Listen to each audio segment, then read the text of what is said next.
Yo, what's up guys? Welcome back to the channel. We're talking about Battlefield 6 today, and before we get into it, just a quick note.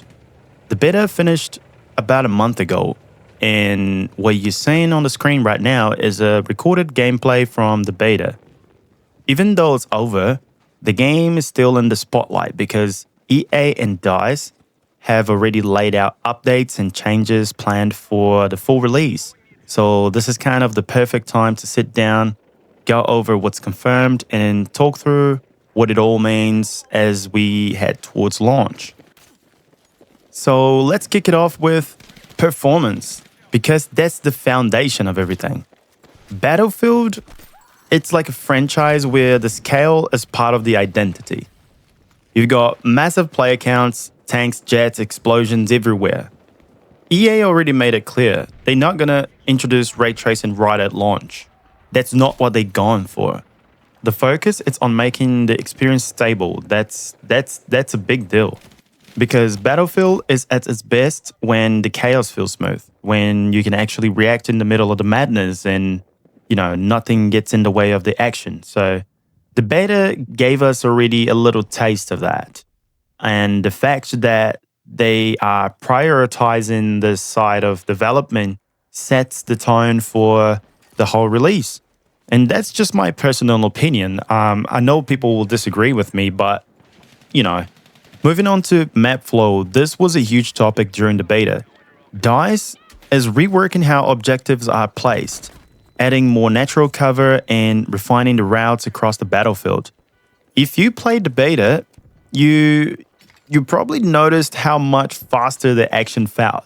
Less downtime, more fluid movement between fights, and more opportunities to stay engaged instead of just running across empty ground. And those adjustments are only going further for the full game.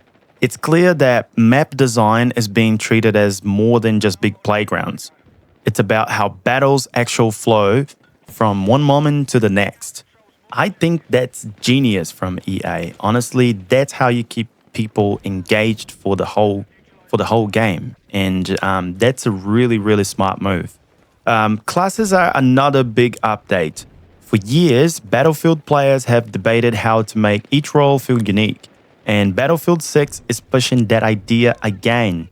The Assault class is getting its own signature gadget, the Assault Ladder, and replaces the old Injector and finally puts something in the Assault toolkit that feels distinct and strategic. I think giving the Assault class a tool where it can shape the whole positioning of your squad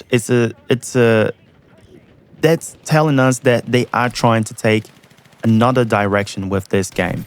And if that's good or not, it's up to you to judge and test. In my personal opinion, I think that's good. I think they're trying to avoid that sort of gameplay where people just run around loose, just trying to get kills for no reason. I think they're trying to make us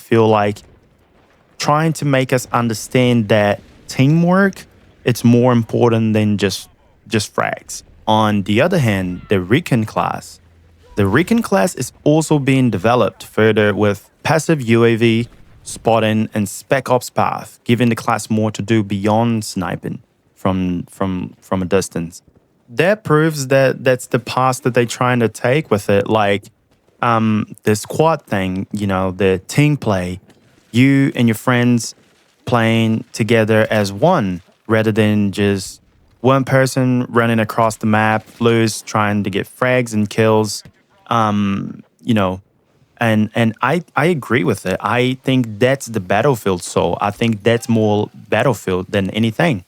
On another games, maybe might be different, but for Battlefield, I think this sets the tone. Again, people will disagree with me, but that's just my personal opinion. On the weapon side, the weapon system might be the boldest change of all. For the first time, Battlefield is offering two different modes to play. Closed mode keeps things traditional, classes tied to their weapons, the structure that long-time fans will immediately recognize. And then on the other hand, we have open mode. It's completely the opposite. Far more freedom, with more weapons available across classes while still keeping signature weapons locked. What that means is choice. If you want that strict class identity, it's there. If you want flexibility, that's there too. That's like a massive shift for the series, and it adds a whole new layer of replayability depending on how you want to approach the game. Now, I've seen people going on and off about this, and where I stand, I played the beta. I played the 2 weeks of beta, and I had no issues with this whatsoever. I don't care if that's going to be locked or not. For me, it doesn't make any difference. I will still play it. I don't think it bothers me as much. Like, I think either or, it will be good enough. I think the game is great anyway. I think, going through the picky little things that people tend to complain about, it's important. That's what makes the game what it is. And I think they're doing the best to achieve something that everybody gonna be happy about. Aim assist is also worth talking about. DICE summed up their design philosophy in one line. You are the skill. That tells you everything. The aim assist in Battlefield 6 is not heavy-handed. It's not about taking over. It's about providing light support so controller players stay competitive, but the responsibility stays in your hands. Your aim, your timing, your teamwork. That's what makes the difference. And with crossplay being such a key part of modern shooters, that balance is going to play a major role in how Battlefield feels across platforms. Again, I think it's important to support the players on console because they don't have the same mobility as players on PC, but I think Battlefield 6 being fairly fair with everybody. Like I've watched people on consoles having no trouble with the game whatsoever.